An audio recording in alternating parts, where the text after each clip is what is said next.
Olá, eu sou Roberto Monteiro e nesta aula aprenderemos o OpenMPI.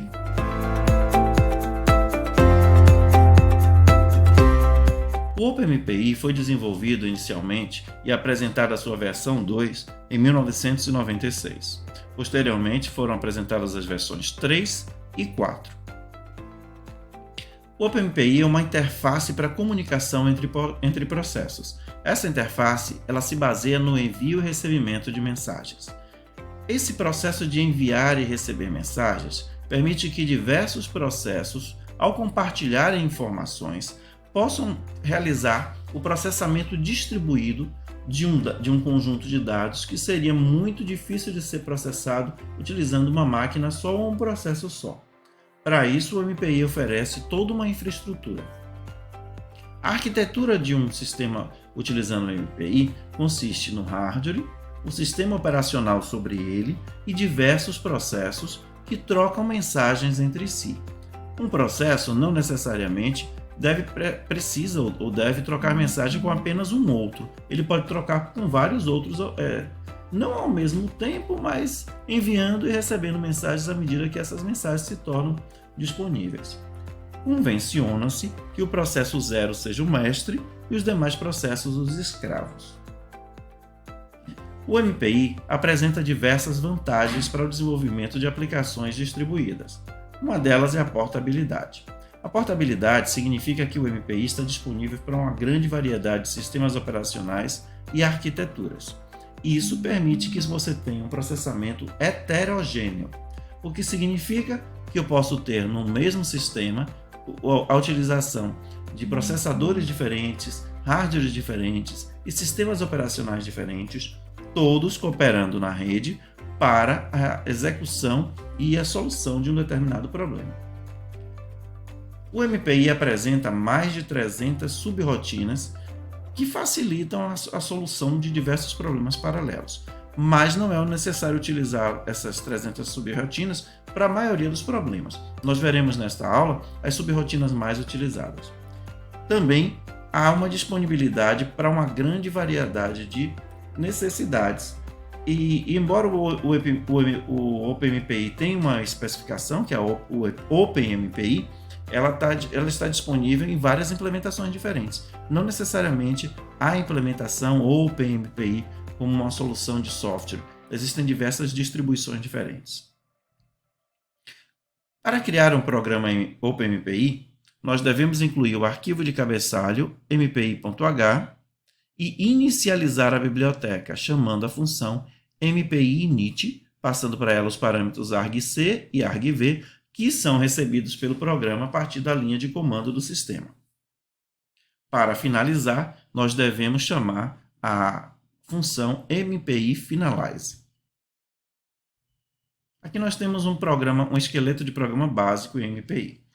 A inclusão do arquivo de cabeçalho mpi.h e dentro da função em nós chamamos a função MPI init, passando os parâmetros argc e argv que vem do sistema operacional. E ao terminar de realizar a tarefa, chamamos MPI finalize. Claro que todo programa em C deve terminar com um return. Os programas MPI precisam ser compilados utilizando o compilador fornecido pelo próprio framework. Para compilar o programa, chamamos MPI cc -o, que significa o nome do programa que será gravado, e em seguida um ou mais arquivos C que serão unidos, linkados, para formar o programa que foi especificado na opção O. Para executar o programa, nós chamamos MPI run, passando para ele a opção NP, seguido de um número. Esse número é o número de processos que queremos criar para a execução. E, logo em seguida, o nome do programa. Uma forma de determinar quantos processos poderão ser chamados em um determinado momento, para que você possa decidir como o seu código de programação paralela vai funcionar, é utilizar as funções MPI com rank e MPI com size. MPI com rank retorna o número do processo atual, enquanto MPI com size retorna o número de processos que estão em execução. Para que possamos usar essas duas funções, precisamos passar para elas uma variável especial do tipo MPI-COM. Essa MPI-COM funciona como se fosse o canal de comunicação entre os processos. E passar para ela, para o MPI-rank, uma variável por referência, que vai conter o número do processo após a execução da função.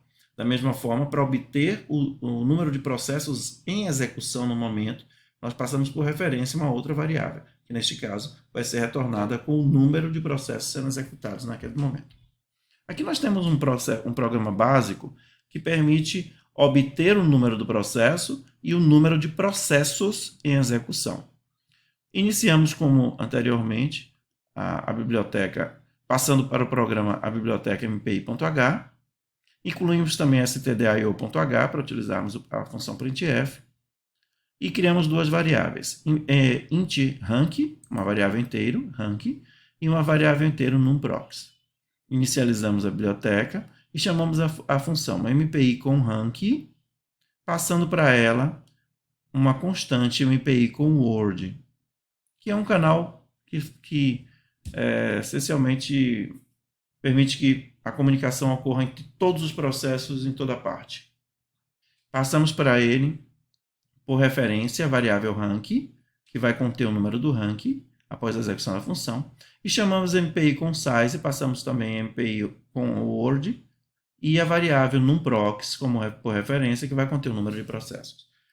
Neste caso aqui, o printf vai exibir o número do processo, que é obtido por rank, e o número dos processos obtido com size. Vai aparecer na tela processo 0, 1, 2, 3, de 0, 1, 2, 3, 4, 5, dependendo de quantos processos serão exibidos. Aqui passamos as variáveis rank e numprox. E chamamos MPI finalize para finalizar o processo. Como eu expliquei, o MPI funciona à base do envio e recebimento de mensagens. Para enviar uma mensagem, utilizamos a função MPI send, enquanto para receber a mensagem, utilizamos MPI receive. MPI send recebe como parâmetros um buffer contendo a mensagem. Int é uma variável contador. Essa variável contador funciona basicamente para identificar a mensagem, funciona como uma tag. MPI data type, ela diz qual é o tipo do dado que está sendo armazenado no buffer. Int dest é o número do destinatário, que é obtido a partir do...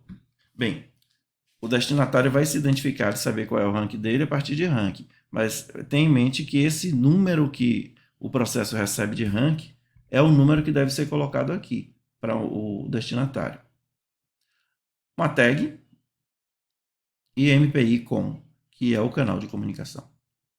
Aqui eu tenho, para receber a função, a função de recebimento, eu tenho passo para ela o buffer, o contador, que diz quantos bytes estão sendo passados nesse buffer, o MPI data type, que é o tipo de dado, por exemplo, char, int, float.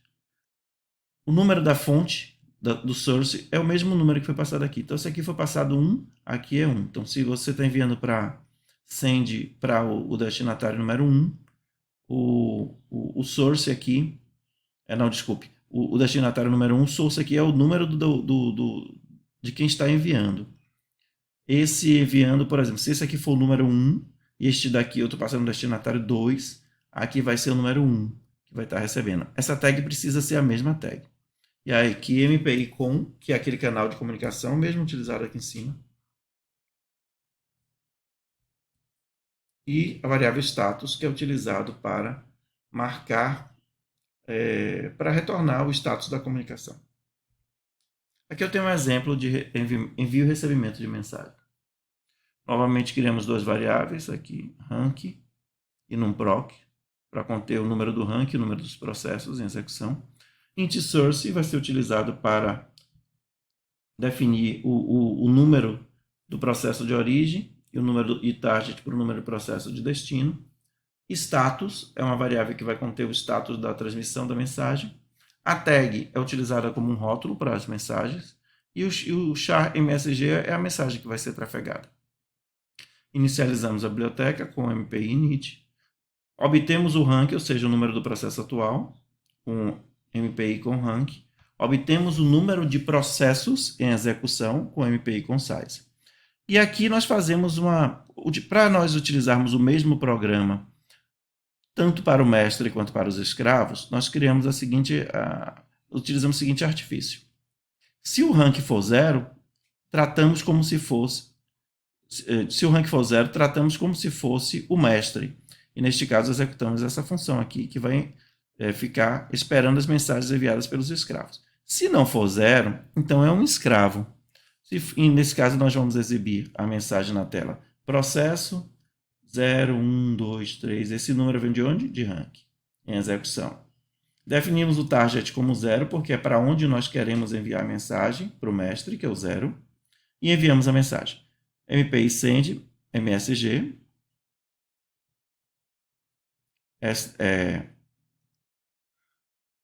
strlen, aqui eu tenho a quantidade de buffer, né? A quantidade de dados, né? Que vai ser transmitido. Esse SPRINTF aqui, ele vai, ao invés de exibir na tela, na verdade, ele pega essa mensagem e preenche essa variável MSG. Então, nós pegamos com o stringlen a quantidade de bytes da mensagem, colocamos mais um, por quê? Por causa do caractere /0, que deve ser adicionado no final da mensagem. Informamos que é MPI char, o tipo de dado é caractere. Passamos o target, que aqui é 0. A tag foi definida aqui em cima como 0. E o canal de comunicação com o Word. Agora, isso vai acontecer para cada um dos escravos. 0, 1, 2, 3, 4, 5. O 0 não. O 0 é o mestre. Então, o 0 vai processar aqui embaixo, no else. Então, para a fonte 1 até número de processos menos 1.